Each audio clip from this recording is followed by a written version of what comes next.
Você já acordou sem saber onde estava? Sabe aquela sensação horrorosa de piscar os olhos, olhar para o teto e passar uns 3 segundos sem entender absolutamente nada, sem saber se é dia ou noite, se você está em casa, se você está bem? Pois é. Agora imagina acordar assim, mas no espaço, a anos-luz da Terra, completamente sozinho, sem memória nenhuma de quem você é, de como chegou lá, de por que existe, sem nome, sem rosto familiar, sem nada além de duas criaturas mortas ao seu lado e uma missão cujo peso você nem faz ideia que carrega. Essa é a primeira cena de Devoradores de Estrelas.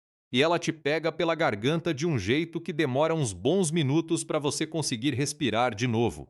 Eu lembro de sair do cinema em março desse ano com aquela sensação que a gente não sente há muito tempo. Sabe qual é? Aquela de filme que muda alguma coisa em você. Não de um jeito melodramático, não de um jeito que você vai postar no Instagram fingindo profundidade, mas de um jeito real, quieto, daqueles que fica grudado por dias. Você deita na cama, olha para o teto e pensa: cara, se eu tivesse que fazer aquilo, eu conseguiria? Devoradores de Estrelas é assim. É um filme sobre física quântica, micro-organismos alienígenas e viagem interestelar, e ao mesmo tempo não é nada disso. É um filme sobre amizade, sobre o que a gente faz quando está completamente sozinho e mesmo assim precisa salvar o mundo, ou no caso aqui, a estrela, o Sol, a humanidade inteira. Sem spoiler excessivo por enquanto, mas deixa eu já te adiantar uma coisa. Vai ter uma criatura nesse filme que vai quebrar seu coração de um jeito que nenhum personagem humano conseguiu nos últimos anos. E esse personagem não fala português, não fala inglês, não fala nenhuma língua humana. E mesmo assim você vai entender tudo. Esse vídeo é sobre Devoradores de Estrelas, ou Project Hail Mary, como ficou conhecido mundialmente. Vou te contar tudo. A história por trás do livro, como esse projeto chegou às telas, o que aconteceu nos bastidores, como eles criaram o Rocky sem usar uma única tela verde no filme inteiro, o que a crítica disse, porque esse negócio arrecadou mais de 500 milhões de dólares no mundo todo. E por que eu acho que esse pode ser um dos filmes mais importantes da ficção científica da última década. Mas antes de qualquer coisa, vamos falar do contexto, porque Devoradores de Estrelas não surgiu do nada. Esse filme veio carregado de expectativa, carregado de anos de fãs do livro torcendo, questionando, duvidando. Veio com Ryan Gosling vindo de Barbie, um dos maiores sucessos do cinema recente, e com uma dupla de diretores que tinha tudo para acertar ou errar feio. E veio numa época em que o cinema de ficção científica estava desesperadamente precisando de algo novo, algo que não fosse só explosão e CG exagerado. Vamos falar sobre como nasceu esse filme, sobre Andy Weir, o cara que escreveu o livro, sobre Phil Lord e Christopher Miller, que são responsáveis por um dos currículos mais curiosos e subestimados de Hollywood, sobre Ryan Gosling, que entregou provavelmente a melhor performance da carreira dele aqui, e sobre Rocky, principalmente sobre Rocky. Andy Weir já tinha provado que sabia fazer ficção científica acessível. Perdido em Marte, o livro que originou o filme com Matt Damon, foi um fenômeno justamente porque Weir não escrevia como um acadêmico chato. Ele escrevia como aquele amigo seu que é nerd de ciência, mas sabe contar história. Com humor, com humanidade, com personagens que você vai amar mesmo quando eles estão resolvendo equações diferenciais no meio do deserto marciano. Project Hail Mary, publicado em 2021, foi considerado por muito crítico literário como uma obra ainda mais ambiciosa, mais emocional, mais arriscada e também mais difícil de adaptar para a tela. Porque parte do que faz o livro funcionar é a voz interna do protagonista. É aquela narração íntima que a gente tem acesso quando lê. No cinema, isso é sempre o maior desafio de adaptação. A pergunta era: como você transforma algo tão interno, tão dependente do pensamento de um personagem, em algo que funcione visualmente? Spoiler curto: eles encontraram um jeito. E funcionou de um modo que muita gente não esperava.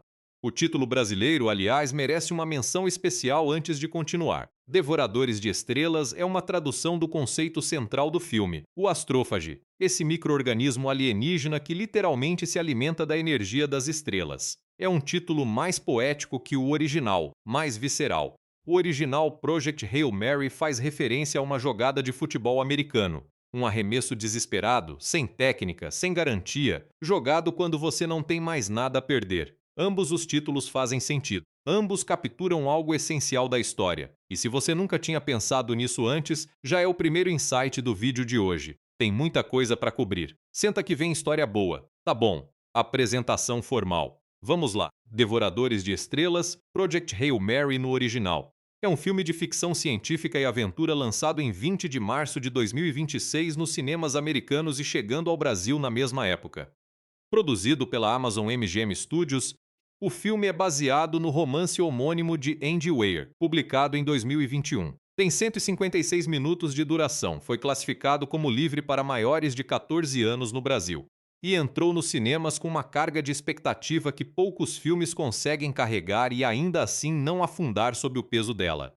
A direção ficou com Phil Lord e Christopher Miller. Se esse nome te soa familiar, mas você não consegue colocar o dedo em onde conhece, deixa eu ajudar. São eles os responsáveis por 21 Jump Street, 22 Jump Street, aquelas paródias de filmes policiais absurdamente engraçadas com Channing Tatum e Jonah Hill. Também são os caras por trás de The Lego Movie, aquele filme de animação que todo mundo achou que ia ser propaganda de brinquedo e acabou sendo uma das comédias mais inteligentes da década passada. Spider-Man, Into the Spider-Verse, esse clássico instantâneo da animação, também tem a digital deles como produtores. Então você tem uma dupla que claramente não tem medo de trocar de gênero, que domina o humor, mas também sabe quando segurar e que tem uma capacidade fascinante de encontrar emoção genuína em histórias que poderiam facilmente escorregar para o superficial.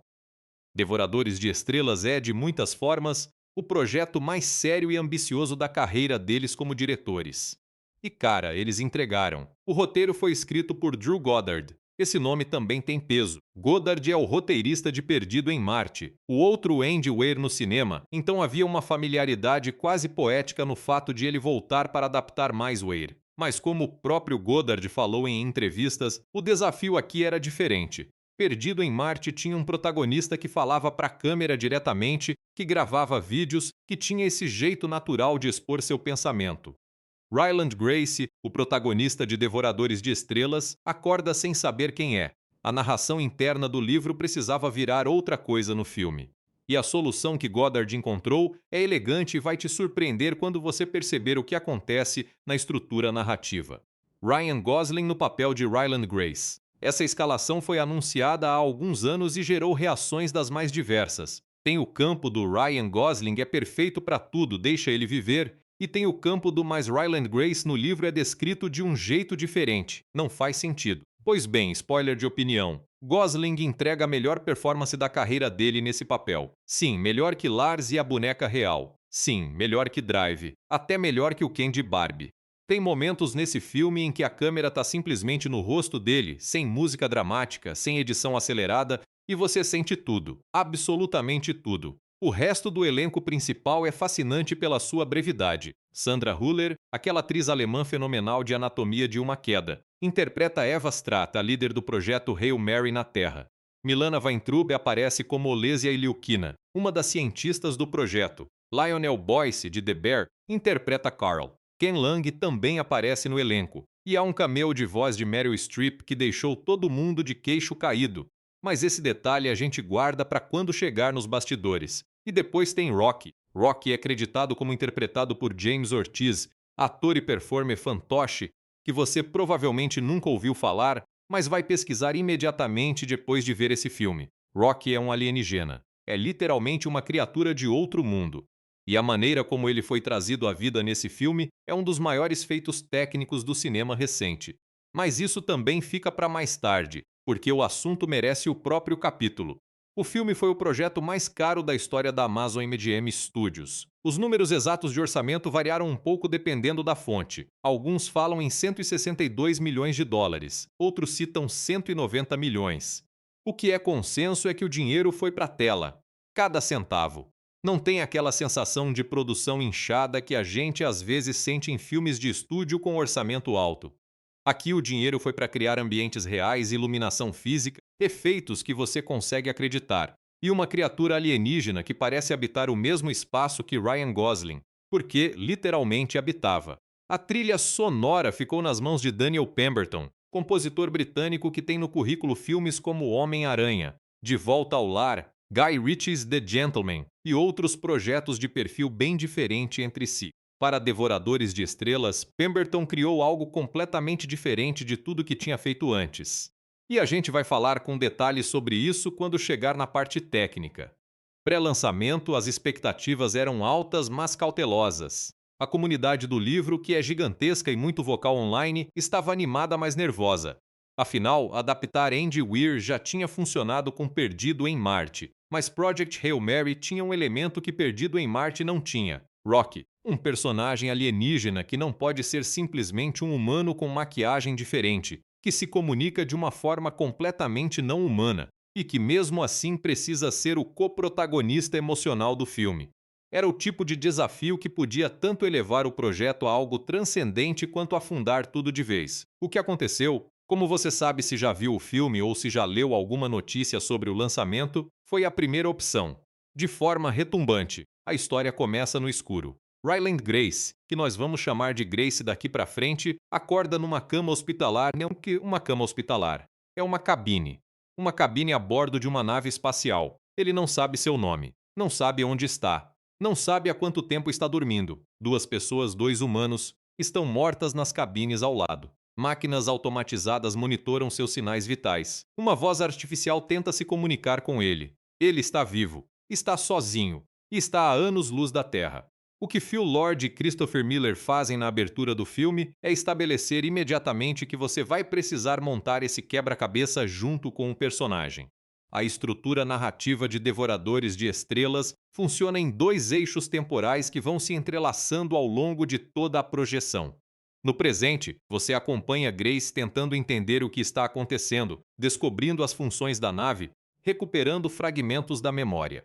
No passado, nas memórias que vão voltando aos poucos, você descobre quem era Ryland Grace antes de estar lá, o que o levou até aquela nave, e fundamentalmente o que é o projeto Hail Mary. E o que é o projeto Hail Mary, afinal? É a última esperança da humanidade, literalmente. Vamos voltar um pouco. Alguns anos antes dos eventos da nave, astrônomos e cientistas ao redor do mundo começaram a notar algo errado. O Sol estava diminuindo. Não de um jeito explosivo, não de um jeito que você pudesse olhar para cima e ver com os próprios olhos, mas estava perdendo energia a uma taxa que não fazia sentido. A temperatura da Terra começou a cair. As colheitas começaram a falhar. Os modelos climáticos mostravam uma trajetória inegável. Se nada fosse feito em questão de décadas, a vida na Terra como se a conhecemos estaria acabada.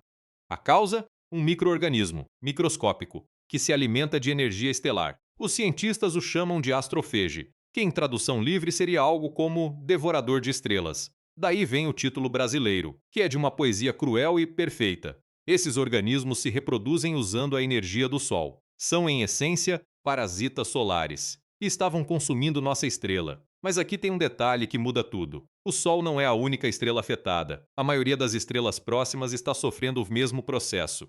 Todas, exceto uma, Tau Ceti, uma estrela a cerca de 12 anos-luz da Terra. Tau Ceti está saudável. Por quê? Alguma coisa naquele sistema está matando o astrofage. E entender o que é essa coisa pode ser a chave para salvar o Sol e, por consequência, toda a vida na Terra. O problema é que 12 anos-luz é uma distância absurda. Com a tecnologia disponível, uma missão até Tau Ceti levaria décadas. Os tripulantes chegariam lá já mortos de velhice. A solução encontrada pelo projeto Hail Mary, batizado exatamente porque era uma jogada desesperada sem plano B, foi desenvolver uma nave que usaria o próprio astrofage como combustível. Os organismos produzem uma quantidade colossal de energia quando se reproduzem. Redirecionar essa energia para a propulsão era, ao mesmo tempo, uma solução genial e uma ironia cósmica. Usar o que está matando o Sol para viajar até a solução. A nave foi batizada de Hail Mary. E Grace nem sabia que estava nela. É aqui que a memória começa a voltar em pedaços. Grace, antes de ser astronauta, antes de ser qualquer coisa relacionada ao espaço, era professor de ciências do ensino médio.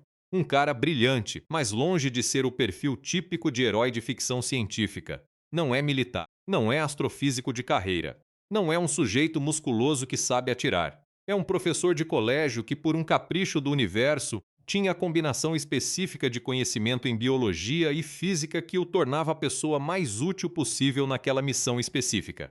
Eva Stratt, Sandra Huller, absolutamente gélida e fascinante no papel, era a coordenadora do projeto Hail Mary, uma mulher com autoridade quase ditatorial concedida pelas Nações Unidas para fazer o que fosse necessário para montar e lançar aquela missão. E o que foi necessário incluiu, entre outras coisas, recrutar Grace sem muita margem para negativa. O lado da Terra que vai sendo revelado nas memórias de Grace é perturbador. É um mundo em colapso lento, governos cooperando de formas que normalmente nunca cooperariam porque a alternativa era a extinção, recursos sendo realocados, ciência sendo feita em velocidade de guerra. É um cenário apocalíptico, mas não aquele apocalipse barulhento dos filmes de ação. É um apocalipse silencioso, o tipo mais assustador.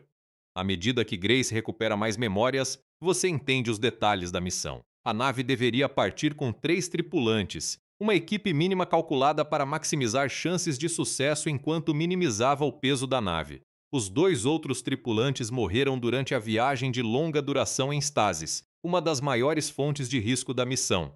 Grace deveria ter morrido também, mas por alguma razão seu corpo sobreviveu. Ele está sozinho. A nave continua funcionando. O computador de bordo, dotado de uma IA limitada, manteve tudo operacional e agora cabe a Grace, com memória fragmentada, sozinho no espaço profundo, entender o que está acontecendo e tentar cumprir uma missão que mal consegue lembrar de ter aceitado. E então a nave detecta algo no espaço próximo, algo que não deveria estar lá. Uma estrutura metálica. Outra nave. Grace não está sozinho no sistema de Tau Ceti. E é aí que o filme, que já era bom, se torna algo muito maior. A outra nave está lá, flutuando, real. E Grace não sabe se deve ter medo ou esperança.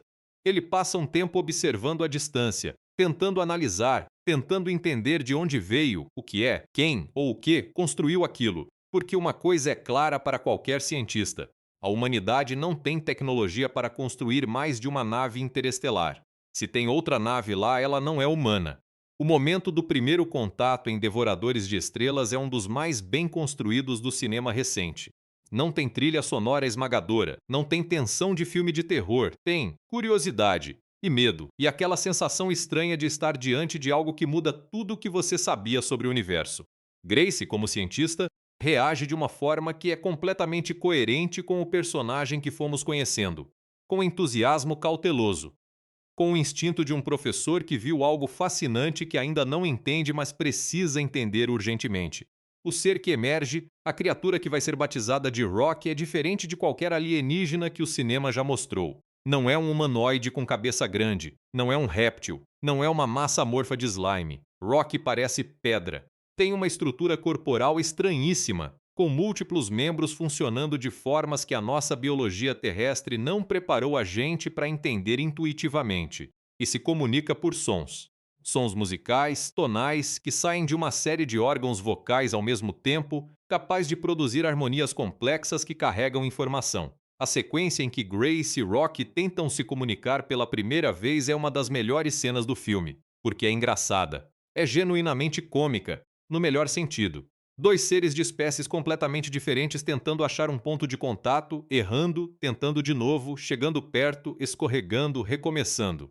Grace usa matemática. Rock usa padrões sonoros. E aos poucos, numa das representações mais cuidadosas que o cinema já fez do conceito de comunicação entre espécies, eles constroem uma linguagem, uma língua nova criada ali naquele ponto do espaço, entre 2 seres que não deveriam existir no mesmo universo. Aí vem a revelação que muda tudo. O planeta de Rock, chamado de Erid, na estrela 40 Eridani, também está sendo atacado pelo Astrofad. Rock também está numa missão de salvamento. Rock também acordou em Tau Ceti procurando respostas. Eles são a mesma coisa. 2 seres de mundos diferentes, mandados pelos respectivos planetas como última esperança, que por algum acidente magnífico do cosmos terminaram no mesmo ponto do espaço ao mesmo tempo, com o mesmo problema. Isso é o coração do filme. Não é um filme sobre humanos versus aliens. É um filme sobre 2 seres, de mundos completamente distintos, que percebem que precisam um do outro para sobreviver. E que nesse processo de dependência mútua, alguma coisa mais profunda acontece. Alguma coisa que você não esperava quando sentou para assistir um filme de ficção científica. Conforme Grace e Rock trabalham juntos, os detalhes científicos vão surgindo. Eles descobrem que Tau Ceti tem, em sua órbita, uma linha de organismos que matam o astrofage. Grace chama de linha de Petrova, em homenagem a uma cientista russa que havia teorizado sua existência antes de ele partir da Terra. Essa linha é a chave. Entender por que ela existe, como o organismo que a compõe funciona E como replicar esse efeito de volta nos sistemas solares de ambos é o desafio científico central que os dois precisam resolver. E enquanto tentam resolver, eles conversam. Eles aprendem sobre os mundos um do outro. Rock fica fascinado com a biologia humana, especialmente com o fato de que Grace tem um sistema circulatório baseado em líquido ao invés de sólido. Grace fica fascinado com como Rock vê o mundo, como processa informação, como pensa. Há uma cena em particular, que não vou descrever em detalhe para não tirar o prazer de quem não viu, em que Rock demonstra uma vulnerabilidade que quebra totalmente qualquer percepção de alienidade que você ainda tinha. E você percebe que a criatura na tela não é um alien, é um personagem, é um amigo. O clímax científico do filme envolve uma solução que, de forma muito típica de Andy Weir, é ao mesmo tempo improvável, rigorosa do ponto de vista científico e satisfatória narrativamente. Grace encontra uma resposta. Uma que exige sacrifício. Uma que vai te fazer apertar o freio emocional no cinema. O final é polarizante entre leitores do livro e não leitores, porque há uma mudança significativa em relação ao livro original que altera o tom conclusivo da história. Não vou entrar em detalhes aqui. Esse é um roteiro de análise e revisão, não de final explicado. Mas vou dizer que a versão cinematográfica faz escolhas que eu pessoalmente achei corajosas, que priorizam emoção sobre conformidade com o material original. E que, dependendo do tipo de espectador que você é, vão te fazer chorar de alívio ou te deixar com um nó na garganta que não passa completamente. De qualquer forma, a jornada é belíssima, e é o tipo de história que faz você pensar, horas depois, sobre o que você faria no lugar de Ryland Grace. Sobre o que você abriria mão, sobre o que você guardaria. Vamos falar das pessoas e da criatura que habitam esse filme. Porque Devoradores de Estrelas é um exercício fascinante em construção de personagem dentro de uma estrutura narrativa em comum. Ryland Grace, Ryan Gosling, tem um histórico curioso. Ele é um ator que a grande mídia frequentemente subestima, porque ele é bonito demais e famoso demais, como se a estética trabalhasse contra ele. Mas quem acompanha a carreira dele sabe que ali dentro tem um dos performers mais interessantes da geração. Drive, Lars e a Boneca Real, Blue Valentine, First Man. Esse cara sabe habitar silêncio, sabe carregar peso sem precisar de palavra, sabe fazer você sentir algo com apenas a maneira como os ombros caem. Em Devoradores de Estrelas, ele tem um desafio diferente de qualquer coisa que já fez. Grace é um personagem que precisa funcionar em dois estados completamente distintos ao longo do mesmo filme. No presente da nave, ele é alguém desorientado, reconstruindo a própria identidade em tempo real. Cada memória que volta é uma revelação tanto para o personagem quanto para o espectador. No passado das memórias, ele é um professor de colégio meio desajeitado. Inteligente, mas não particularmente confiante, que vai sendo arrastado por uma série de eventos para algo muito maior do que se sentia capaz de carregar. Gosling navega esses dois estados com uma fluidez que é genuinamente impressionante. Tem um momento perto do segundo ato, quando uma memória específica volta de forma muito impactante, em que a câmera está no rosto dele e você vê exatamente o momento em que Grace entende o tamanho do que foi pedido a ele. Não tem música, não tem edição rápida. É só Ryan Gosling e um rosto que diz tudo. Numa sessão de cinema lotada que eu estava, eu ouvi a pessoa ao meu lado soltar um "meu Deus" bem baixinho. Esse tipo de coisa. O arco de Grace é sobre aceitação de responsabilidade. Ele não é um herói voluntário. Ele não se inscreveu para salvar o mundo. Mas quando se vê sozinho no espaço com a missão já lançada e sem possibilidade de retorno, ele faz o que qualquer bom professor faz. Coloca o problema à frente de si mesmo e tenta achar a solução. É uma forma de heroísmo muito mais humana do que estamos acostumados a ver, e Gosling carrega isso com honestidade. Rocky, James Ortiz aqui a gente para um segundo. Rocky é interpretado por James Ortiz, um ator e manipulador de fantoches que praticamente ninguém conhecia antes desse filme e que vai ser uma das conversas de atuação nos próximos anos.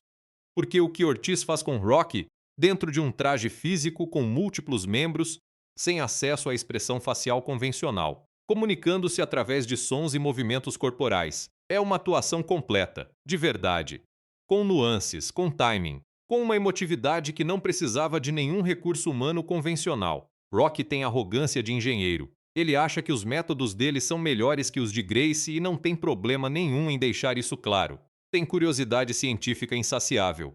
Tem humor, sim, humor alienígena que funciona e te faz rir. E tem uma lealdade que vai se construindo tão naturalmente que você não percebe quando deixou de ver uma criatura estranha e passou a ver um amigo. É o mesmo processo que Grace vive dentro do filme, espelhado na sua experiência como espectador. É design narrativo de alto nível. O nome Rocky surge de forma orgânica no filme. Grace precisa de alguma maneira de se referir ao ser, e a estrutura corporal da criatura, lembrando algo rochoso, gera o apelido. É um nome humano dado a um não-humano com um afeto que revela muito sobre como Grace já está vendo aquela presença ao lado dele. Eva Stratch. Sandra Huller Stratch é um personagem que aparece majoritariamente nas memórias de Grace. Ela está na Terra. Ela foi o motor humano que tornou o projeto Hail Mary possível. E Huller, que veio para a atenção internacional com Anatomia de uma Queda, entrega algo completamente oposto aqui. Onde em Anatomia ela era ambiguidade encarnada, aqui ela é clareza brutal. Stratch não tem tempo para nuance moral. Ela tem autoridade global, sabe o que precisa ser feito e vai fazer independentemente do custo humano. É uma personagem que poderia facilmente cair na caricatura da vilã burocrática. Huller impede isso com uma quietude perturbadora. Você entende as escolhas de Stratch, mesmo quando discorda. Você entende que ela está carregando um peso de responsabilidade que nenhum ser humano deveria ter que carregar. E há um momento no filme em que você percebe o custo que ela também pagou pessoalmente por isso. Cena pequena. Huller não precisa de muito espaço para deixar uma marca enorme. Os outros tripulantes, Lionel Boyce e outros os dois tripulantes que morreram durante a viagem, Carl e Yao, aparecem nas memórias com uma brevidade calculada. Lionel Boyce, de The Bear, traz uma humanidade imediata ao Carl que torna sua morte mais pesada do que o tempo de tela justificaria normalmente. Você sente a perda mesmo sem ter passado muito tempo com ele. Ken Leung, como Yao, tem uma função similar. São personagens que existem o suficiente para que o isolamento de Grace no presente seja sentido como perda real, não só como dado narrativo. A dinâmica entre Grace, Rocky e as memórias da equipe cria essa textura emocional rica que faz o filme ser mais que aventura espacial. É um filme de solidão, de luto e de como você segue em frente mesmo assim. Phil Lord e Christopher Miller são, sem exagero, um dos duos mais interessantes e mal compreendidos de Hollywood. A maioria das pessoas os coloca na caixa de diretores de comédia por causa de 21 Jump Street e Lego Movie. É uma leitura preguiçosa. O que eles fazem em todos os projetos é pegar uma premissa que parece óbvia ou formulaica e encontrar dentro dela algo genuíno, algo que vai contra o caminho mais fácil. 21 Jump Street é uma paródia metalinguística de filmes de comédia policial, que ri de si mesma enquanto te faz gostar dos personagens de verdade. The Lego Movie é uma crítica ao conformismo embalada em animação de brinquedo que comoveu adultos ao redor do mundo. E o que eles produziram em Spider-Man. Into the Spider-Verse redefiniu o que a animação pode ser visualmente. Devoradores de Estrelas é o projeto em que eles decidem parar de brincar com o gênero e simplesmente habitar um com total comprometimento. Não há ironia aqui, não há distância. Esse é um filme completamente sério sobre coisas completamente sérias, e a dupla mergulha de cabeça. A decisão visual mais importante que Lord e Miller tomaram é também a mais corajosa: nenhuma tela verde, em nenhum momento do filme. Em uma produção de quase 200 milhões de dólares de ficção científica sobre espaço, com uma criatura alienígena como coprotagonista, eles decidiram que não usariam blue screen ou green screen. Que o que aparecesse na tela precisava ser real, físico, presente. Isso exigiu soluções de produção extraordinárias. Imagens de projeção traseira em escala imensa. Iluminação física que simulava o ambiente espacial. Um traje prático para Rocky que James Ortiz vestia e controlava em tempo real no set ao lado de Gosling. Dois atores numa cena juntos, um humano e uma criatura alien, e ambos fisicamente presentes no mesmo espaço. A razão pela qual isso importa vai além do tecnicismo. Quando um ator trabalha com algo real, algo que fisicamente ocupa o mesmo espaço que ele, a reação é diferente. Você não pode fingir que está olhando para algo assustador ou fascinante quando está olhando para um ponto verde num palco vazio. Gosling estava olhando para Rocky. A criatura estava ali. E isso aparece na tela de um jeito que qualquer espectador atento sente, mesmo sem conseguir articular o porquê. Lord e Miller falaram em entrevistas que levaram cerca de 1 ano e meio apenas para desenvolver e pesquisar o design de Rocky. Queriam que a criatura fosse biologicamente coerente, que os membros fizessem sentido dado o planeta de origem, que a forma de comunicação sonora fosse plausível, que a estrutura corporal transmitisse que essa coisa evoluiu. Contrataram consultores de biologia evolutiva, consultores de linguística, trabalho de design que raramente é feito com esse grau de seriedade para personagens não humanos. A escolha narrativa de trabalhar com a estrutura de memórias em paralelo ao presente também é de Lord Miller, uma decisão que o roteiro de Drew Goddard sugeria, mas que eles amplificaram. O ritmo dos flashbacks é cuidadosamente calibrado para que o espectador nunca perca o fio do que está acontecendo, mas sempre tenha uma sensação de descoberta. Você aprende sobre Grace ao mesmo tempo que Grace aprende sobre si mesmo. É uma estrutura que exige confiança do espectador e que recompensa quem se entrega. O tom do filme é um equilíbrio delicado que poderia ter desmoronado em inúmeros pontos. Ficção científica hard, com toda a ciência sendo levada a sério, com humor genuíno, drama emocional profundo sem melodrama, uma criatura alienígena que precisa ser amada sem ser infantilizada. Lord Miller seguraram tudo isso, o que é, em si, um feito técnico e artístico de primeira ordem. Tem uma cena em particular já avançada no filme, em que Grace e Rocky fazem algo completamente inesperado. Algo que num filme diferente com diretores diferentes teria sido jogado fora como não funciona, quebra o tom. Lord e Miller mantiveram, e é uma das cenas mais inesperadamente encantadoras do filme. Esse tipo de instinto de confiar que o humor pode coexistir com o peso emocional, que uma criatura alien pode ser engraçada sem deixar de ser real. É o que separa diretores bons de diretores excepcionais. A história de como Devoradores de Estrelas chegou às telas é quase tão interessante quanto o próprio filme. E começa, como tudo em Hollywood, com direitos. Andy Weir publicou Project Hail Mary em maio de 2021, e os direitos cinematográficos foram comprados antes mesmo do lançamento. A velocidade disso diz tudo sobre como o livro foi recebido antes de sair.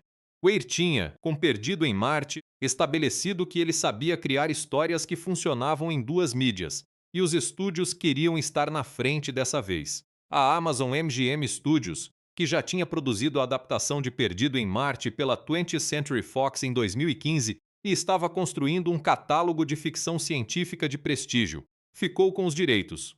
Ryan Gosling foi escalado relativamente cedo no processo e sua produtora ficou associada ao projeto desde o início, o que, segundo múltiplas fontes de bastidores, significou que ele teve uma influência considerável na direção criativa da produção, incluindo na escolha de Phil Lord e Christopher Miller como diretores. Lord e Miller foram os que insistiram em Drew Goddard como roteirista. A lógica era impecável. Quem melhor para adaptar Weir do que quem já havia feito isso com Perdido em Marte? Mas havia um desafio fundamental que Goddard teve que resolver de uma forma que não estava no roteiro original de Marte. Em Project Hail Mary, a narração interna de Grace é o principal mecanismo narrativo do livro. Weir escreve Grace pensando em voz alta, comentando cada situação, cada descoberta, cada medo. É conversacional, é engraçado, é íntimo. Transpor isso diretamente para o cinema, com narração em over, tipo documentário, seria a solução óbvia. E Goddard e os diretores rejeitaram essa solução óbvia imediatamente. A escolha que fizeram foi usar os próprios flashbacks de memória como substituto narrativo. Ao invés de Grace te contando o que está pensando, você descobre o que ele descobriu porque você estava lá com ele quando aconteceu, ou vai estar quando a memória surgir. É um mecanismo de revelação que exige do roteiro uma precisão de relojoeiro. O timing de cada flashback precisa chegar no momento exato em que o espectador precisa daquela informação, nem antes, que seria exposição gratuita, nem depois, que quebraria a lógica da narrativa. Goddard trabalhou no roteiro por mais de 2 anos antes de chegar a uma versão que todos consideraram pronta para filmar. E mesmo depois de iniciada a pré-produção, houve revisões. A pré-produção foi, por todos os relatos, extraordinária em escopo. O design de Rock levou, como já mencionei, cerca de 1 ano e meio. Mas isso incluía não apenas o visual da criatura, mas o sistema de sons que ela usa para se comunicar, que precisava ser suficientemente complexo para parecer uma língua real, mas suficientemente musical para ser compreensível em termos emocionais pelo espectador sem legenda. Phil Lord chegou a descrever o desenvolvimento da língua de Rocky como um dos projetos mais complexos em que já trabalhou. Os sets foram construídos para durabilidade e para permitir iluminação física. A nave Hail Mary foi construída em tamanho quase real em estúdio. Não o exterior, claro, mas os corredores internos, os laboratórios, os compartimentos principais. Gosling e James Ortiz podiam se mover fisicamente por esses espaços. A câmera podia seguir sem ter que compensar digitalmente qualquer ambiente ausente. A filmagem durou aproximadamente 6 meses de principal fotografia, complementada por semanas de filmagem de segunda unidade.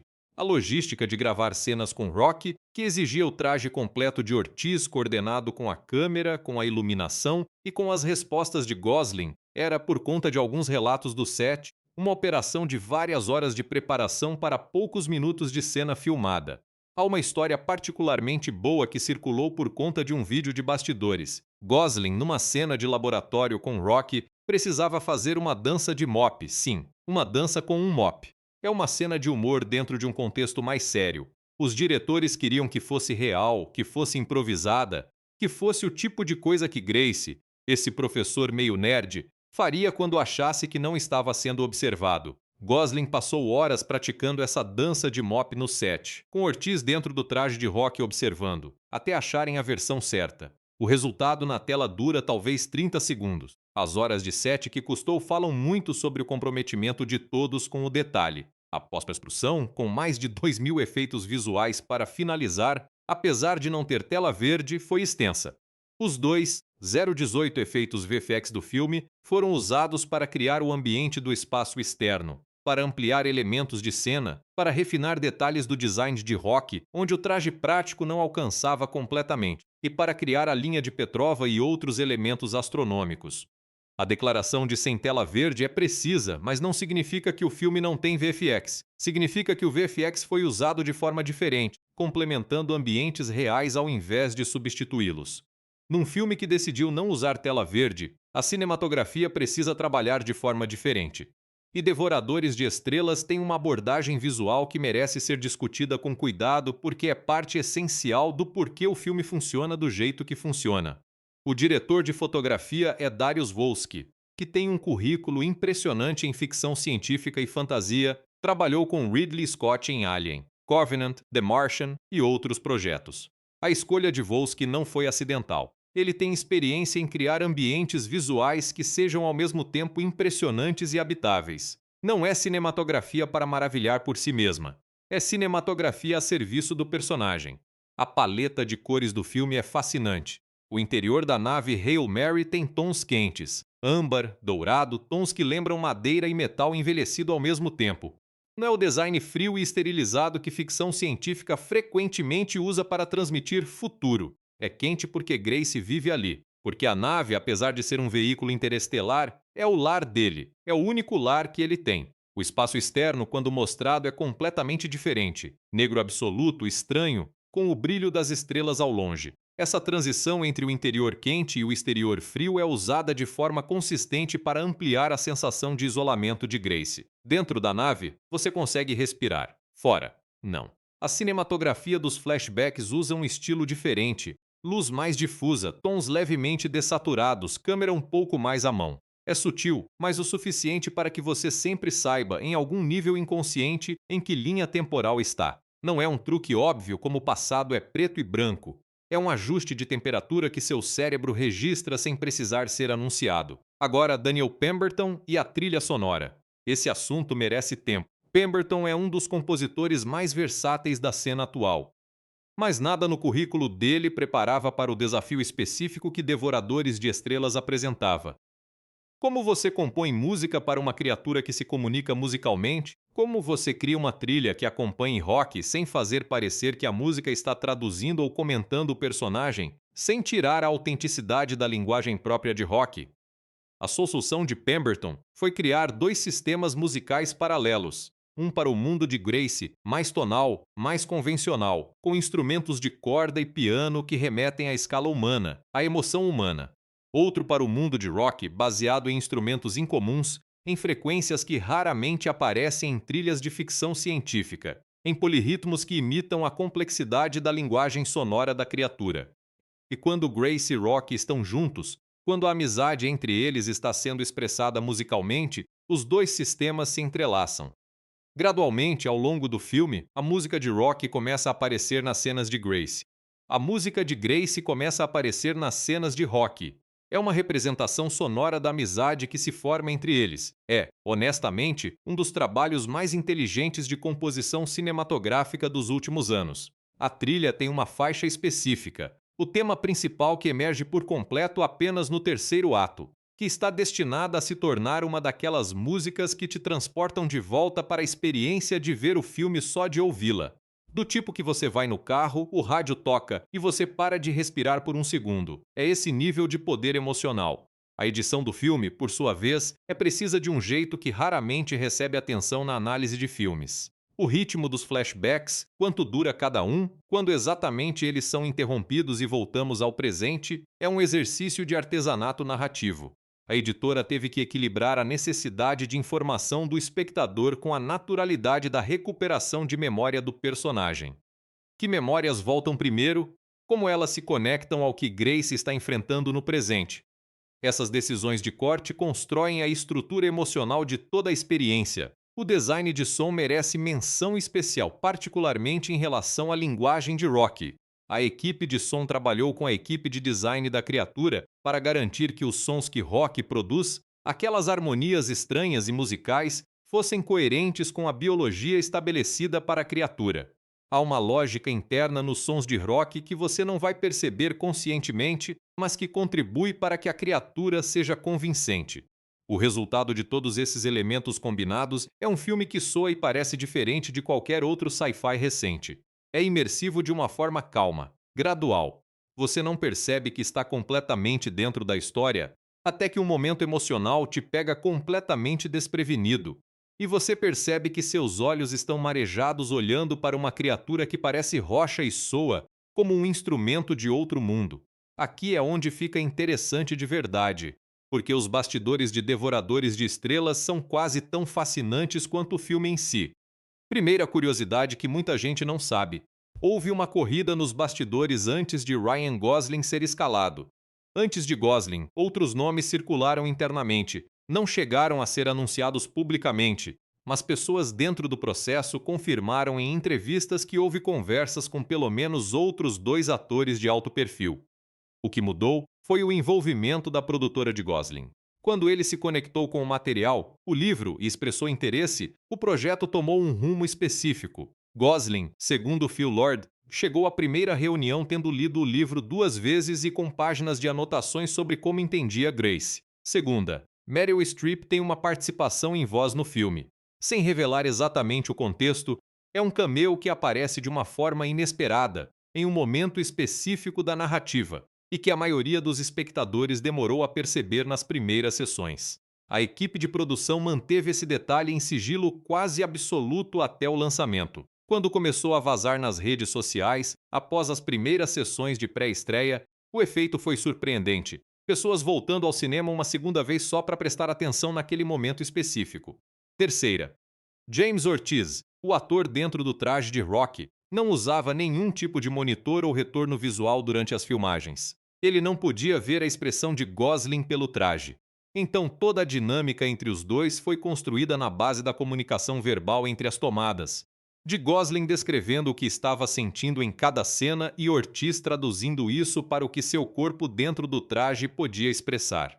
É um nível de colaboração entre atores que raramente é necessário no cinema convencional. Quarta, a linguagem de Rocky. Os sons que a criatura usa foi desenvolvida com a ajuda de um linguista especializado em comunicação não verbal e sistemas tonais. O linguista passou meses com a equipe de som e de design criando um sistema de proto-linguagem para Rocky que fosse internamente consistente. Há regras que governam como Rocky soa. Há palavras de Rocky que aparecem mais de uma vez no filme, em contextos diferentes, de formas que significam coisas específicas. A equipe disponibilizou um guia parcial dessa linguagem para fãs após o lançamento e a resposta da internet foi de, literalmente, pessoas tentando aprender a falar como Rocky. Quinta, o ator Lionel Boyce, que interpreta Carl, entrou no projeto com muito pouco tempo de preparação, houve uma substituição de último minuto no papel. Boyce, que na época estava terminando uma temporada de The Bear, aceitou o papel com cerca de 3 semanas de antecedência da filmagem de suas cenas.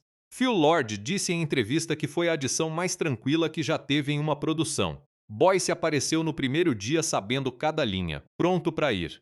Sexta, há um easter egg referenciando The Martian, o outro Andy Weir no cinema, que Phil Lord confirmou em uma sessão de perguntas e respostas online. Não vou dizer onde, porque descobrir é muito satisfatório, mas uma vez que você vê não tem como não ver. É discreto, não quebra a narrativa e é o tipo de detalhe que faz fãs dos dois filmes ficarem satisfeitos. Sétima, a cena da dança do mop, que mencionei brevemente antes, foi quase cortada do filme. Houve um corte provisório em que a cena não estava incluída, mas em uma sessão de teste com público, foi consistentemente uma das cenas que as pessoas mais mencionaram positivamente nos cartões de feedback. Voltou ao corte final com um segundo a mais do que a versão original havia incluído. Oitava, Andy Weir, autor do livro, visitou o set uma vez durante as filmagens e não voltou. Não por insatisfação, ele declarou publicamente que confiava completamente na equipe, mas porque acompanhar o processo seria angustiante demais para ele. Eu fico muito apegado às versões que estão na minha cabeça, disse em entrevista ao Reddit. Melhor deixar eles fazerem o trabalho deles e eu descobro no cinema como todo mundo. Ele viu o filme numa sessão antecipada meses depois e sua reação pública foi generosa e específica. Elogiou a interpretação de Gosling e o design de Rocky e disse que a cena final o fez chorar. Nona, a cena de abertura, em que Grace acorda na nave, foi a última cena a ser filmada no principal período de produção. Os diretores queriam que Gosling chegasse àquela cena depois de ter filmado todo o resto do filme, para que a confusão e a amnésia do personagem fossem informadas por todo o arco que o ator já tinha habitado. É uma escolha de produção pouco comum, mas que, segundo Gosling, fez toda a diferença na performance. Quando os primeiros críticos viram Devoradores de Estrelas, cerca de 2 semanas antes do lançamento público, o consenso foi imediato e categórico, 95% no Rotten Tomatoes na estreia, logo subindo para 96%, certificado fresh com uma das maiores pontuações de crítica para a ficção científica live action nos últimos anos. O consenso dos críticos no Rotten Tomatoes descreveu o filme como uma odisseia espacial visualmente deslumbrante que é carregada sem esforço por 2 performances extraordinárias, uma humana e uma que desafia a categorização. Quando foi lançado o consenso de audiência, chegou a 96% de aprovação com mais de 5.000 avaliações verificadas. O que chama atenção nas críticas especializadas é a consistência de 2 pontos. Todo mundo fala de Ryan Gosling e todo mundo fala de Rocky. São raras as análises que não mencionam que a atuação de James Ortiz dentro do traje é algo que precisará ser levado a sério em conversa de premiações, o que levanta uma questão fascinante e sem resposta clara. Como você nomeia uma performance assim? Em qual categoria? Em qual estúdio faz sentido colocar esse trabalho? O Guardian chamou de o melhor filme de ficção científica desde Gravidade. A Rolling Stone escreveu que era o tipo de obra que justifica a existência do cinema de grande orçamento.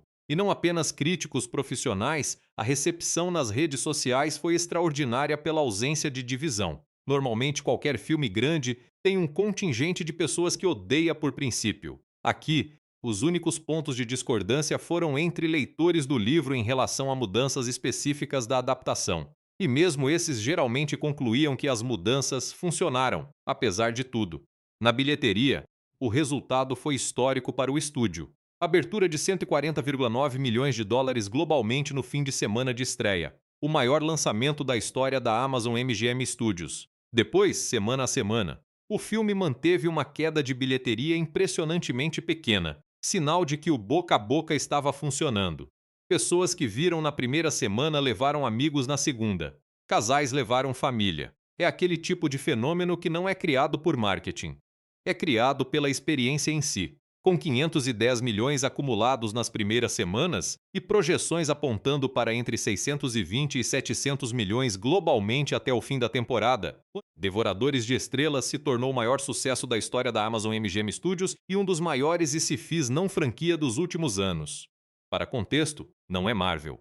Não é Star Wars. É um filme baseado num livro de ficção científica com um alienígena criado por um puppeteer como coprotagonista, que arrecadou $500 milhão. No Brasil, a recepção foi igualmente calorosa.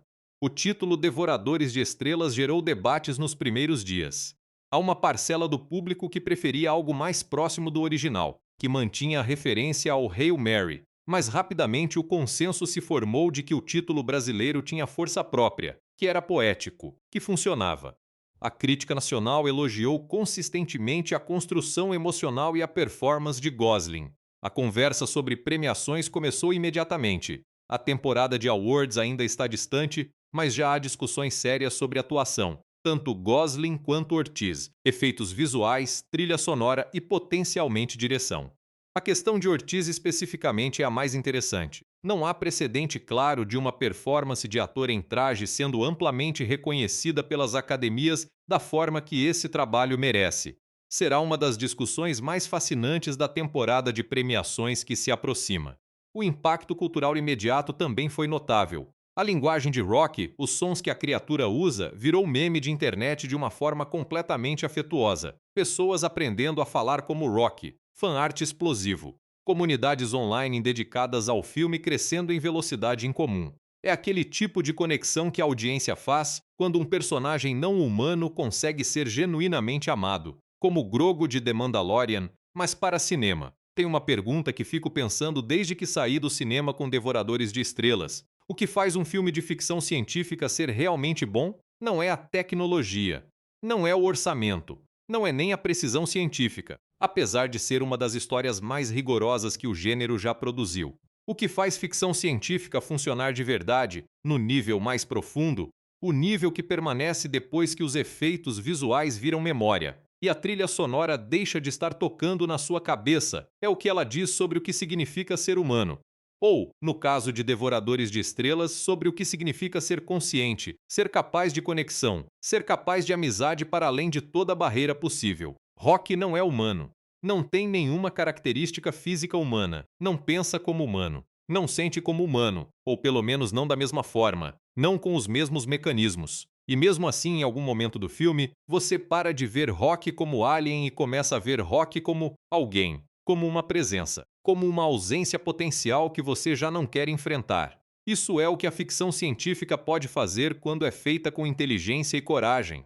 Ela amplia o que conta como um de nós. Ela te treina para empatia com algo tão distante da sua experiência que, quando você volta para o mundo real, a empatia com outros humanos, que são, afinal, infinitamente mais parecidos com você do que Rock, parece mais fácil, mais natural, mais necessária. Devoradores de Estrelas vai ficar. Não como um fenômeno de bilheteria que envelhece mal, vai ficar como referência.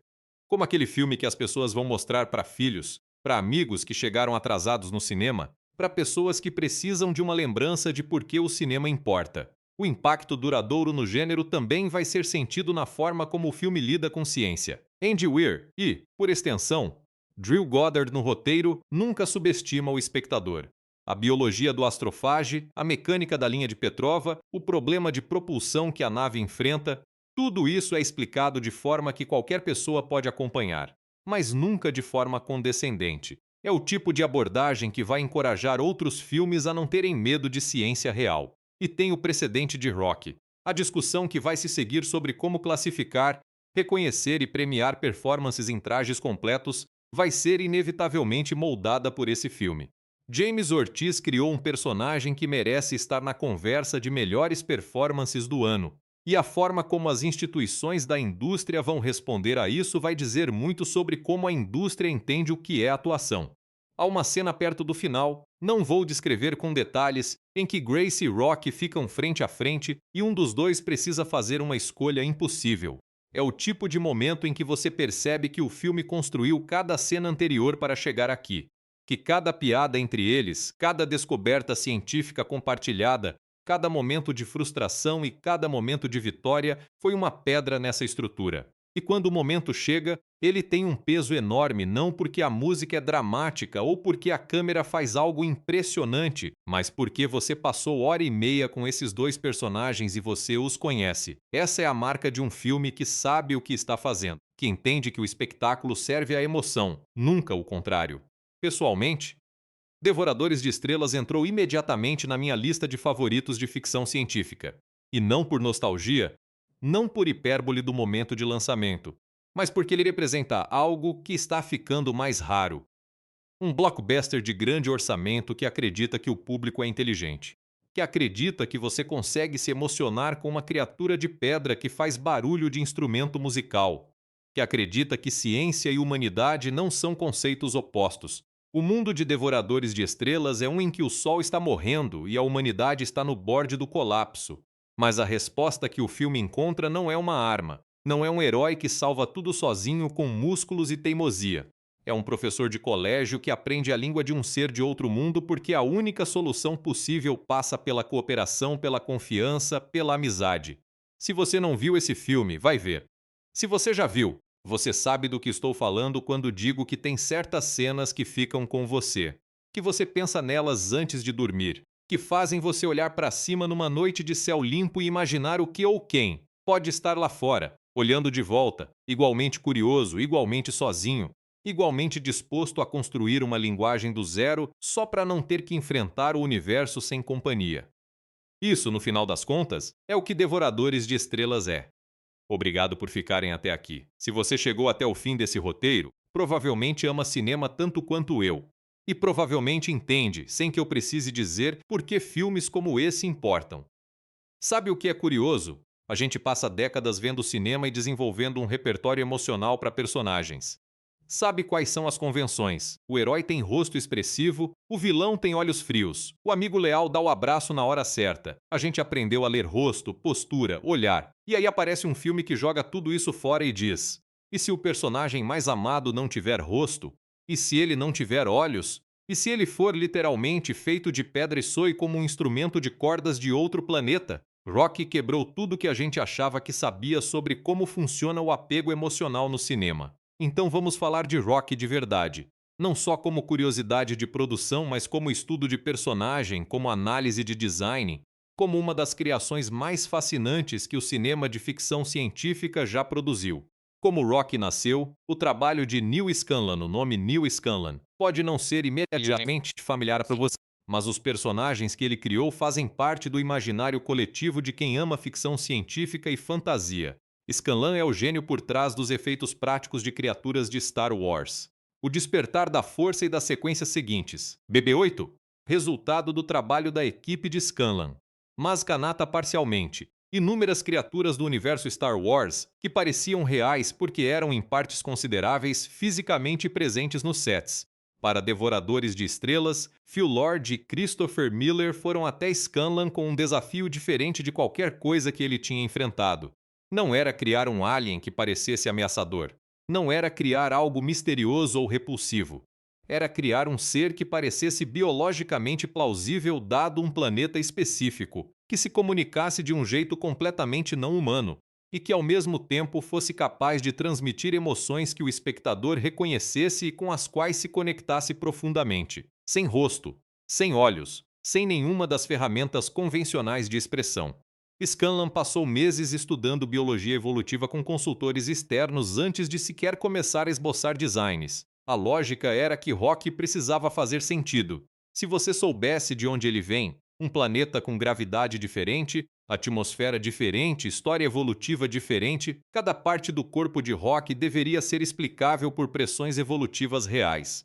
Os múltiplos membros têm funções específicas. A forma como Rocky se move tem uma mecânica que corresponde à fisicalidade que um ser da estatura dele teria num planeta com as características de Erid. O traje final, que James Ortiz veste e opera durante as filmagens, é uma obra de engenharia de efeitos práticos. Tem múltiplos pontos de controle. Alguns membros são operados pelo próprio Ortiz de dentro.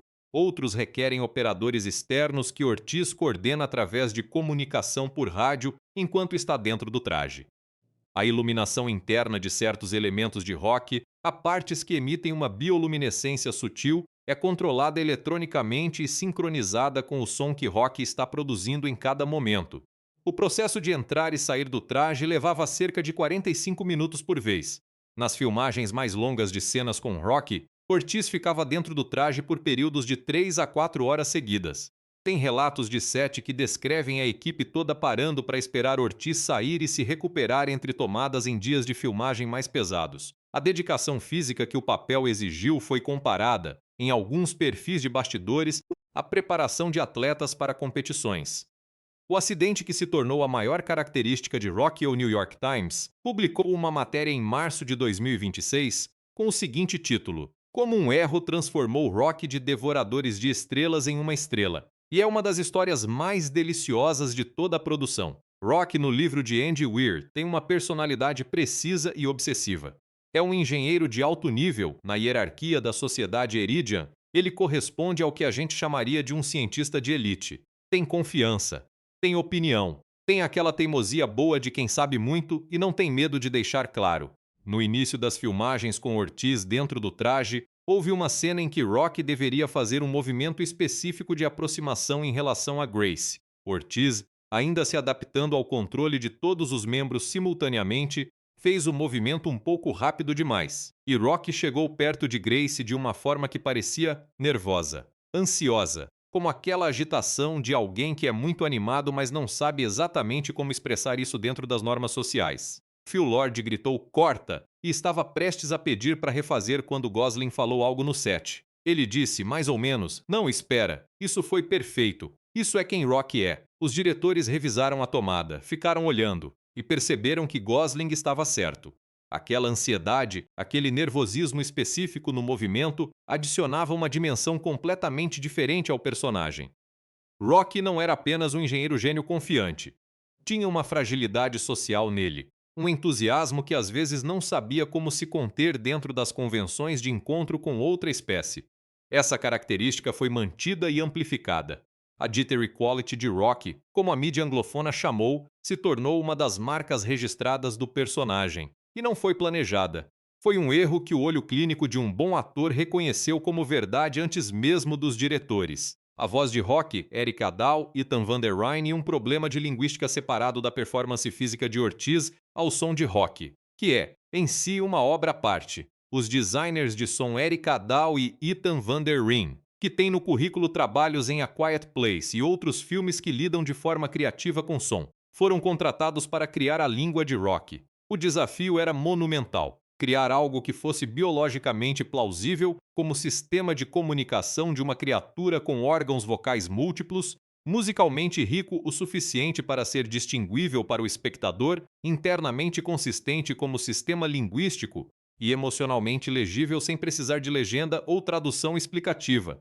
O processo levou quase um ano. Idle e Van Der Ryn trabalharam com um linguista especializado em sistemas tonais e outro em comunicação animal, especificamente em como golfinhos e baleias codificam informação em sons complexos. A ideia base era que Rocky usasse frequências sobrepostas, múltiplas notas ao mesmo tempo, de formas que construíssem palavras por combinação de harmonias específicas. Há um detalhe fascinante revelado numa entrevista da Motion Picture Association. Os sons de Rocky foram inicialmente criados usando instrumentos físicos reais, instrumentos de cordas incomuns, percussão de materiais diferentes, instrumentos de sopro experimentais.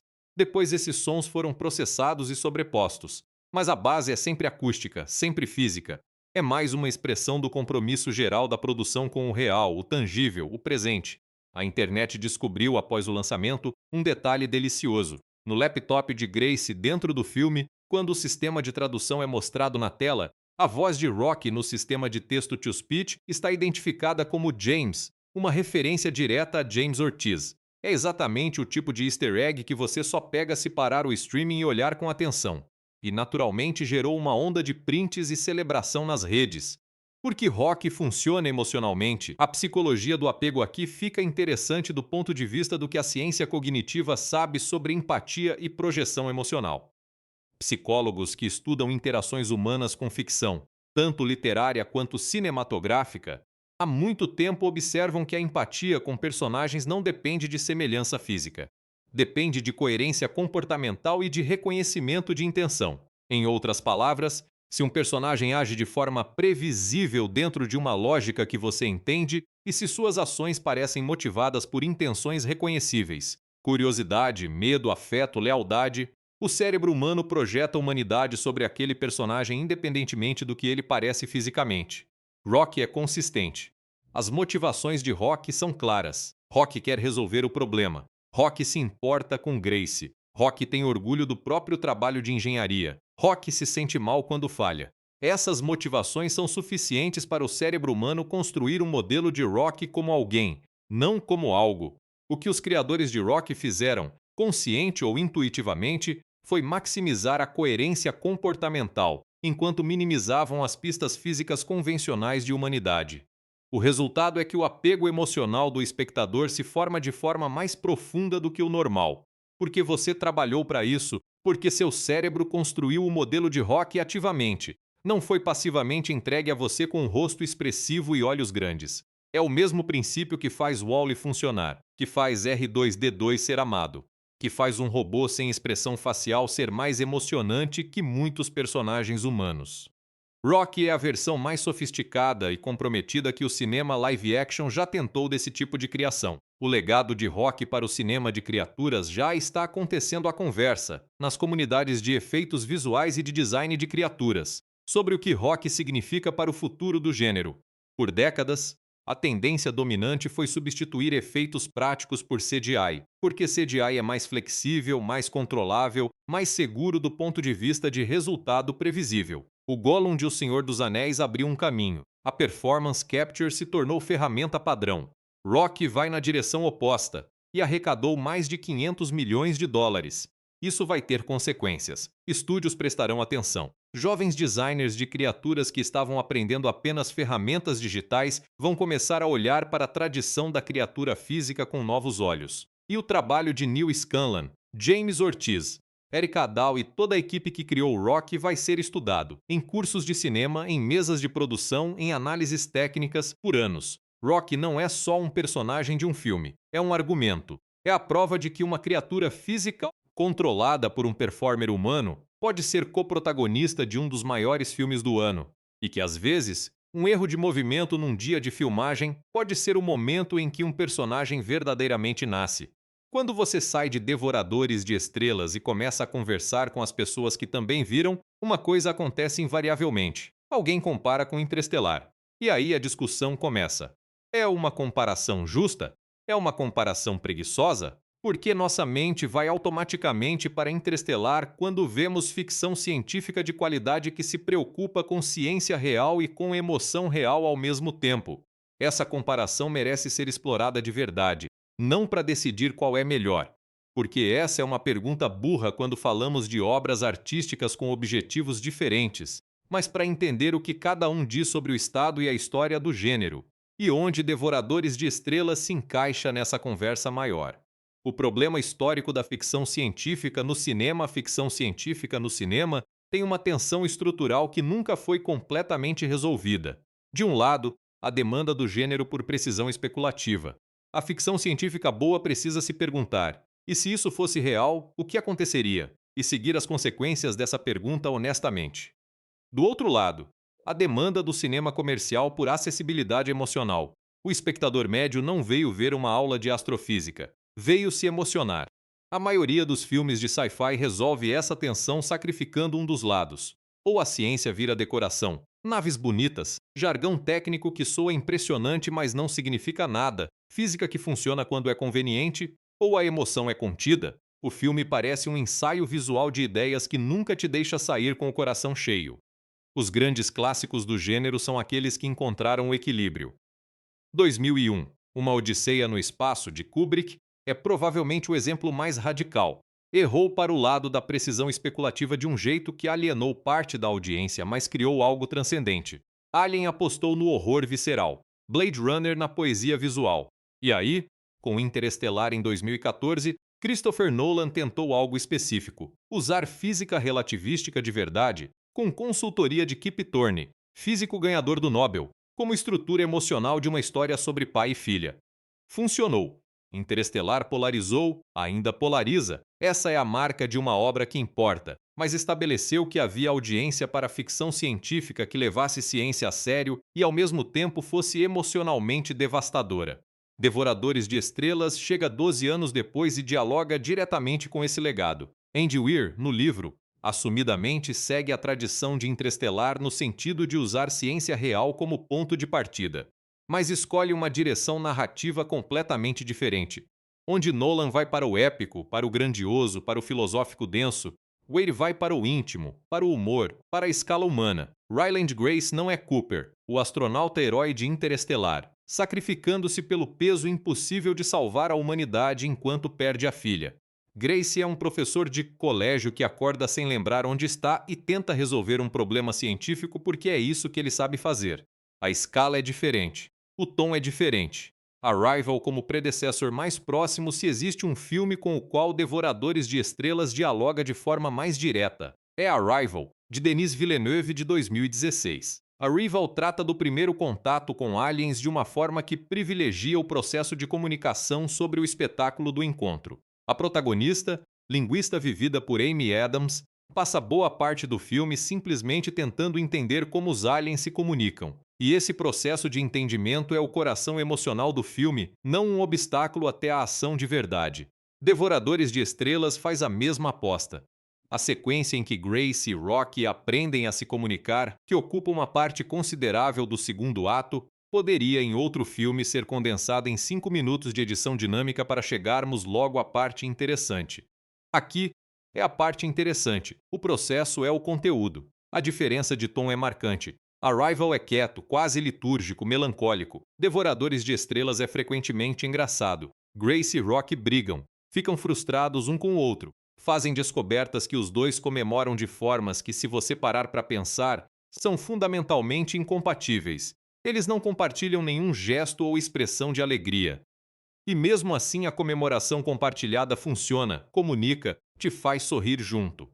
Essa capacidade de ser simultaneamente rigoroso na especulação científica e genuinamente cômico em momentos específicos é possivelmente a contribuição mais singular de Devoradores de Estrelas para o cânone do gênero.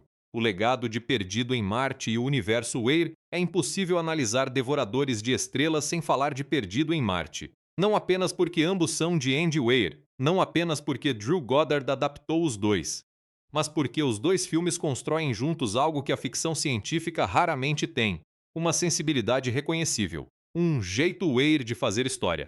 Em Perdido em Marte, Mark Watney resolve problemas de física e botânica com o mesmo bom humor que um engenheiro resolveria qualquer desafio cotidiano. Vou ter que fazer isso funcionar porque não há outra opção. Essa frase resume a filosofia. Em Devoradores de Estrelas, Grace tem exatamente o mesmo espírito. A diferença é que Weir adicionou Rocky, um segundo personagem com quem dividir os problemas e os momentos de comemoração. Essa adição muda fundamentalmente a textura emocional.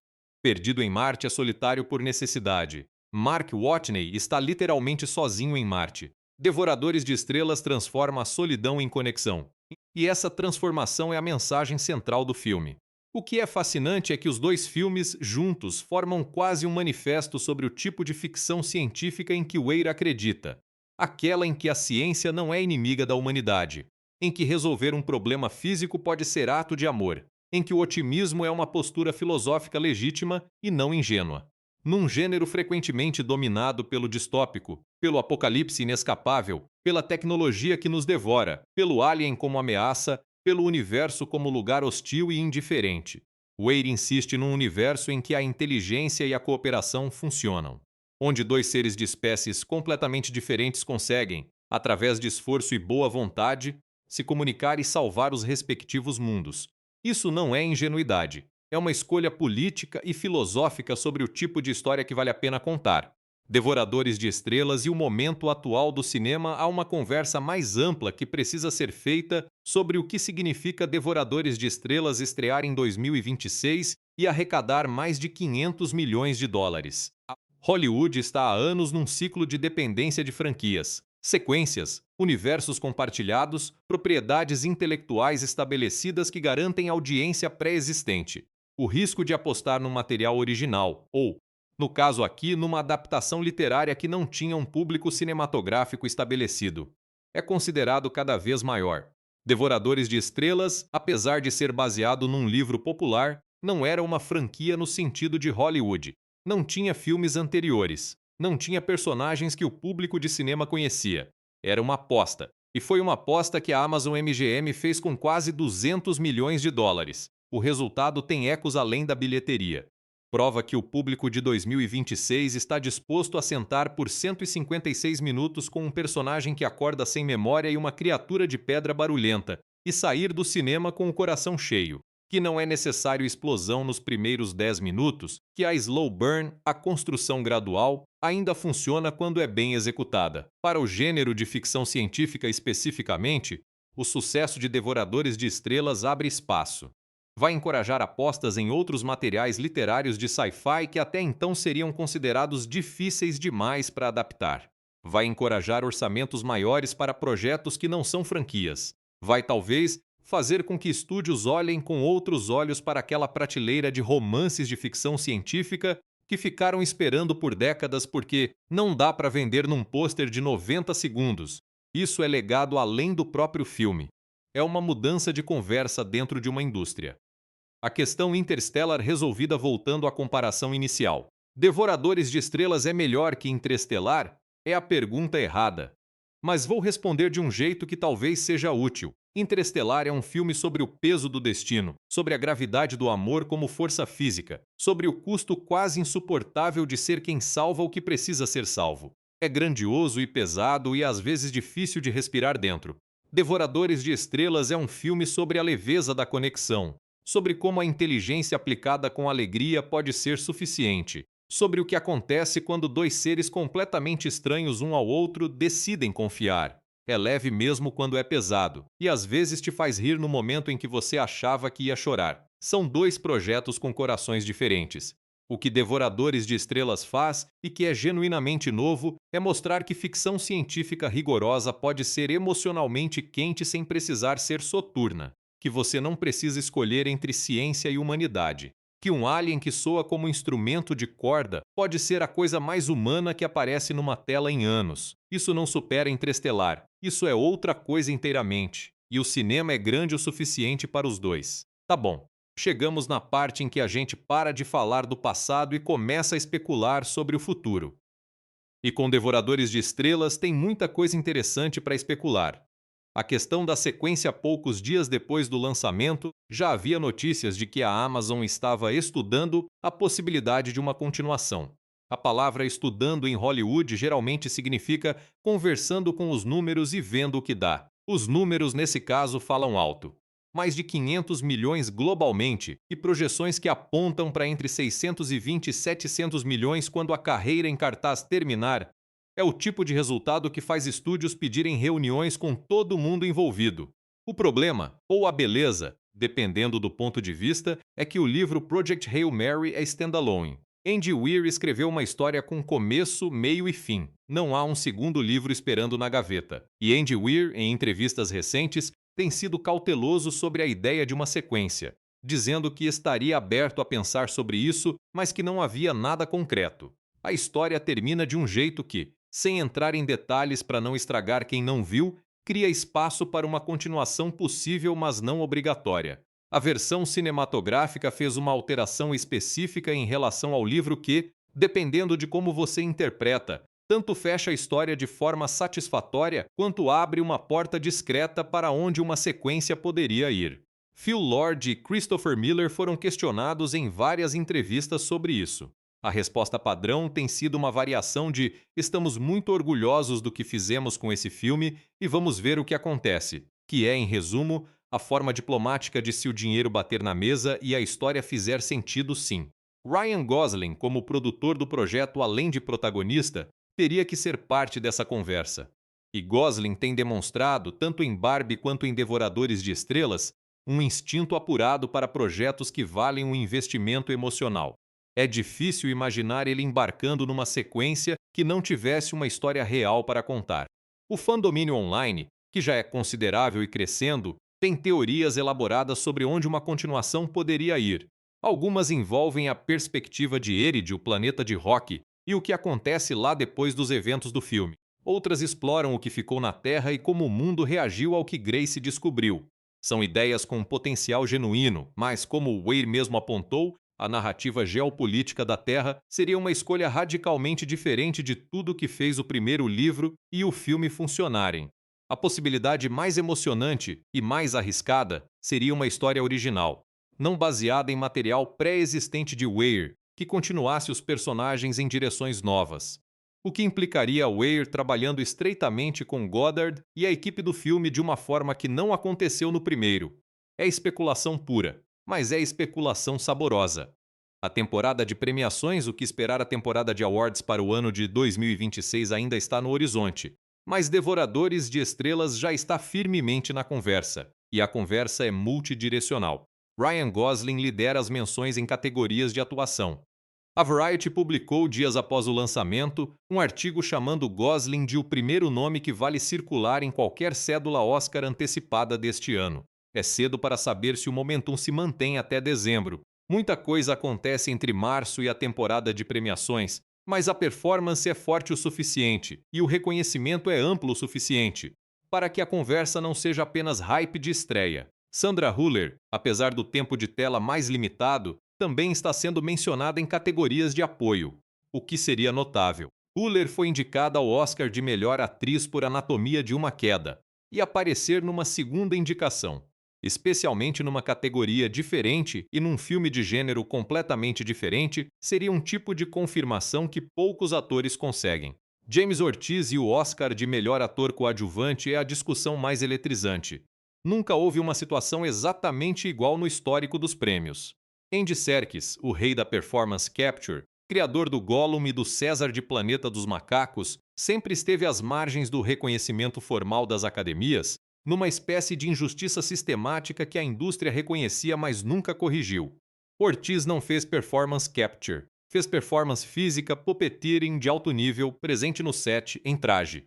A questão de elegibilidade é clara. É uma performance de ator num filme, ponto final. A questão de precedente é o que vai ser debatida. A campanha da Amazon MGM para Ortiz vai dizer muito sobre a seriedade com que o estúdio está levando a conversa. Se houver um push real com screeners com espaço em eventos de premiação, com a narrativa corretamente articulada. Este é um ator que criou um dos personagens mais amados do ano de dentro de um traje, sem recorrer a nenhuma ferramenta digital a uma chance real. Além da atuação, as categorias técnicas parecem mais garantidas. Melhor trilha sonora para Daniel Pemberton é o tipo de indicação que parece certa. É um trabalho que críticos de música de cinema têm destacado consistentemente. Melhor design de som para Adele e Van der Ring igualmente. Melhores efeitos visuais, a combinação de efeitos práticos com os 2018 shots de VFX que complementam sem substituir. Tem argumento sólido, especialmente se a narrativa de Feito sem tela verde for corretamente comunicada. Melhor filme e melhor direção para Lord Miller são possibilidades que dependem do que mais surgir na temporada. Se o ano for fraco em filmes de prestígio no segundo semestre, o que às vezes acontece, Devoradores de Estrelas poderia ter mais espaço. Se surgirem 2 ou 3 outros títulos fortes, a competição vai ser acirrada. O que Devoradores de Estrelas diz sobre onde o cinema vai existe uma narrativa que circula há alguns anos, especialmente desde a pandemia e a ascensão do streaming, de que o cinema de sala está morrendo, que o público não vai mais ao cinema para filmes médios, que só os blockbusters de franquia conseguem trazer pessoas para sentar numa sala às 10 da manhã de uma terça-feira. Devoradores de Estrelas contradiz parte significativa dessa narrativa. Não é um filme de franquia. Não tem super-heróis. Não tem universo compartilhado prometido para depois. É uma história autocontida sobre um professor de colégio e uma criatura de pedra musical tentando salvar suas estrelas respectivas. E foi o maior lançamento da Amazon MGM de todos os tempos, e passou de 500 milhões de dólares globalmente. O que isso sugere não é que a narrativa de declínio do cinema estava errada em todos os pontos. Os números gerais de frequência ainda são preocupantes comparados com pré-pandemia, mas sugere que a equação não é tão simples quanto só franquia funciona. Sugere que há uma audiência grande, disposta a pagar ingresso, disposta a sair de casa, que está esperando por algo que vale a experiência da sala de cinema, algo que não possa ser igualmente apreciado num tablet. E Devoradores de Estrelas, em 156 minutos na grande tela, com o som de rock preenchendo o auditório e a escuridão do espaço se abrindo numa tela que você não consegue ignorar, é esse tipo de experiência. É cinematografia que justifica o cinema como lugar. Andy Weir e o que vem depois, para ele e para o gênero Andy Weir, publicou 3 livros: Perdido em Marte, Artemis e Project Hail Mary. Os três têm adaptações cinematográficas em diferentes estágios. Perdido em Marte virou filme com Matt Damon em 2015, Artemis nunca saiu do desenvolvimento, e agora Project Hail Mary virou Devoradores de Estrelas. Com o sucesso do segundo filme, O Destino de Artemis, um thriller de ficção científica ambientado numa cidade na Lua, certamente vai ser revisitado. Havia uma adaptação em desenvolvimento anos atrás que nunca avançou. A Amazon tem os direitos de Weir no contexto da relação com MGM. As peças estão no tabuleiro.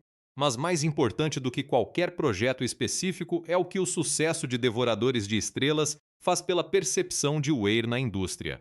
Ele passou de o cara de Perdido em Marte para o escritor que produziu 2 filmes enormes. Essa diferença de status importa concretamente, abre portas, acelera conversas, aumenta o orçamento de desenvolvimento que qualquer material com seu nome vai receber. E para ficção científica como gênero literário e cinematográfico, há um efeito de maré. Quando um projeto do gênero performa assim, editoras e estúdios olham para a prateleira com outros olhos. Querem o próximo Andy Weir. Querem o próximo Project Hail Mary. Isso cria oportunidades, não apenas para Weir, mas para escritores e cineastas de ficção científica que estavam tentando entrar numa conversa que estava fechada. Reflexão final sobre o que ficou 3 semanas depois do lançamento. A coisa que mais me chamou a atenção sobre Devoradores de Estrelas não foi nenhum dado de bilheteria. Foi uma foto que circulou no Reddit. Era uma foto de uma sala de cinema, tirada no fim de uma sessão noturna. Metade das pessoas ainda estava sentada. Não saíam. Ficavam ali olhando para a tela já escura no silêncio de depois que os créditos terminam. Alguém na audiência postou: "Ninguém na nossa sessão conseguiu sair por uns 3 minutos depois dos créditos. Ficamos todos sentados no escuro com aquele peso no peito." Isso não é coisa de campanha de marketing. Não é coisa de hype de internet. É o que acontece quando um filme consegue fazer você esquecer que está sentado numa sala com estranhos e te transporta de volta para aquele espaço a anos-luz da Terra, com aquela criatura, naquela amizade impossível e necessária. Devoradores de Estrelas vai ficar. Vai ser um daqueles filmes que você vai recomendar daqui a 10 anos, vai descobrir que a pessoa nunca viu, e vai ter uma mistura de inveja e alegria antecipada pela experiência que ela vai ter. Porque esse é o teste final de um filme que importa.